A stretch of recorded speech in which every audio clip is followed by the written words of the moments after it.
What they do? It's your boy. Y'all already know what it is. Your boy Papa Duck, man. Listen, make sure, boy, if you ain't subscribed to the channel, boy, make sure you subscribe to the channel, boy. You feel me? Hit that like button, you feel me? Make sure y'all check out our merch, man. All proceeds goes back into the channel. This is how we spread our message. Like I say, they don't want nobody to hear this stuff, man. And what I want to holler at y'all about today, man, I want y'all to look at this, man. Look at this, right? And if you ever been through this, put it in the comments, man. If you ever been looking for a place to stay lately, right? It is so hard to find somewhere to stay. Trust me. Believe me. But if you make too much money and you get denied, that's bullshit. That's crazy to me. That's just crazy. And I'm not talking about no low income places. I'm talking about nice places where you spend a nice chunk. But this is the thing. Basically, they're saying if you make more, you have to spend more. And this is a way to regulate from an economic standpoint when it comes to a certain group of people. So if you make more money, that means you got to spend more money. That's just crazy, to be honest. You see what I'm saying? I don't even know how to begin to even speak on this shit. But this is a way how they systematically keep people that's in a certain economic bracket, keep you right there to a certain degree. Now, when you're dealing with low income housing, when you come to Section 8, all these different programs, I think they're required to pay like 30% of their income towards rent and utilities and stuff like that. That again keeps people stagnant at an economic level, because once you do that for so long, you kind of get used to that. And it only takes 21 days to develop a habit. I'm not saying, you know, nothing bad or nothing like that, but I'm just showing you how systematically we can be controlled from an economic standpoint and not even know it. You see what I'm saying? It's just like living up to your means. You can have a $500 payment. This your last payment. You paid it. Now next month you should have an extra $500, but you don't. You have to understand this. That $500 gonna get truffled in all the other expenses that you spend on them because you don't have that to pay. You feel me? You ain't got a reason to say that $500. But what I'm saying is this: no one is speaking about this. This is crazy how you make more, so that means you got to spend more. But as a whole, it keeps people at an economic, keep you complacent where you at to a certain degree. But it's crazy though, like, same with HOA. Do you know HOA, most HOAs want you to pay $1,000 aside of what you already got to pay to move into wherever you're moving into? HOA, where all this money going? But I say that to say this. We as people, we go for this shit. We don't have to go for this shit. But like I say, as long as we so divided, nothing's going to change. If I come knock on your door and say, hey man, this is what's going on, this shit is fucked up, you're going to slam the door in my face. Because that don't concern you as an individual. But it affects us as a whole. So if it's a few people that can't afford this shit, they cool with it. They don't give a fuck. But this is a lot that people, this is why we're going to continue to get taken advantage of, because we don't come together on nothing. I've done videos about HOA, how the guy that was the developer, he was the owner of the area, and he was the head of HOA. That's a conflict of interest. But this motherfucker was spending money in New York, and he was spending the HOA money buying this and buying that. They did an investigation on his ass, and he went to jail. But what I'm saying is this: people, we have to start looking at these issues that affects our livelihood and come together and do something about this shit.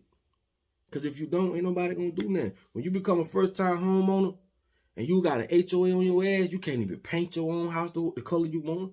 You can't it's a lot you can't do. And they get sued all the time. But why would you move in a spot that's yours, that's supposed to be for your family, and still be governed or told by another entity what you can and can't do, when they had nothing to do with the finances that you came up with to get this property or none of this shit? Then if you make too much money, you have to spend more because you're not qualified. You make too much money. What that says about you and your family. And if you low housing, you on Section 8, these different programs, or whatever the case may be, they keep us on those programs, and for long we get immune to that. And sometimes people don't like to get off them programs because they be, you know, they be immune to it, you know, if they've been paying a certain amount. And it's not to be disrespectful. I'm just telling y'all how they systematically do this to us. Because on a lower level, it's way more people on lower income housing than it is, you know, going up and up and up. So what I'm saying is this: if the government find a way to give people help or do things for them, then people are going to feel as though the government is their friend. When in fact, they give us this shit because they don't want you where they at. They don't want you climb across their fence. Imagine them not helping nobody. Okay? Imagine that. Imagine them not giving nobody no type of assistance. They know for a fact that these people are going to be coming in their neighborhoods, climb across their fences. So you have to find out a way to say, okay, we're going to keep them over here.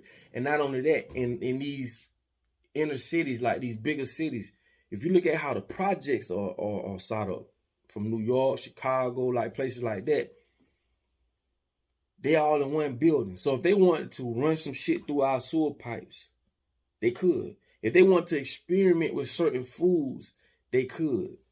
This is why you got to be careful of certain shit you eat in certain areas. And like I say, they don't call it the projects for nothing. And there's nothing wrong with that, bro. I done been in the projects. My people, you know, grew up in the project. I ain't saying that. So I ain't on that type of shit, though. But I'm just showing you the motherfuckers that put us in these positions, right? Systematically. And I know a lot of y'all might say, well, it's up to you, it's up to you. You're right. But trust me, everybody don't think the same. Everybody don't have the same resources. Everybody are not the same. You have to be a why person. If that shit was so true, then why? Why so many people on low income housing? Why so many people do this, do that? So I ain't finna get into that. But what I am saying is this. Us as people, bro, we have to identify these issues and come together on this shit. You ever heard of the HUMDA Act? The HUMDA Act. The home, what is it? HUMDA. It's the home, damn, I can't think of it, but it's HD. It's the HUMDA Act. My mind everywhere, right? So what I'm saying is this: the HUMDA Act allowed banks and other institutions that loan money to lenders to publicly put their information out there. And there was a study that showed, it's not to be racist, it's just real. It showed that minorities and from Spanish, Hispanics and all that were highly denied loans over whites. And this is why this whole thing came up, you know, about the HUMDA Act. But during the time they was passing the bill to where these lenders don't have to put this information out, was during the time all this R. Kelly shit was going on. There was other distractions going on. And in January 2018, January 1st, they changed the regulations of it. So now it's going to be hard to get this information to tell whether a certain entity in that community is helping the community for its lending wise, loan wise, or housing wise. And it was, if you saw the study, bro, it was crazy. It was, and I'm not, like I said again, it's just facts. It was underqualified whites getting qualified over overqualified blacks and Hispanics. And this is the whole purpose why this came up. But I'm just, you know, I just put that out there to show you how things are done systematically. You see what I'm saying?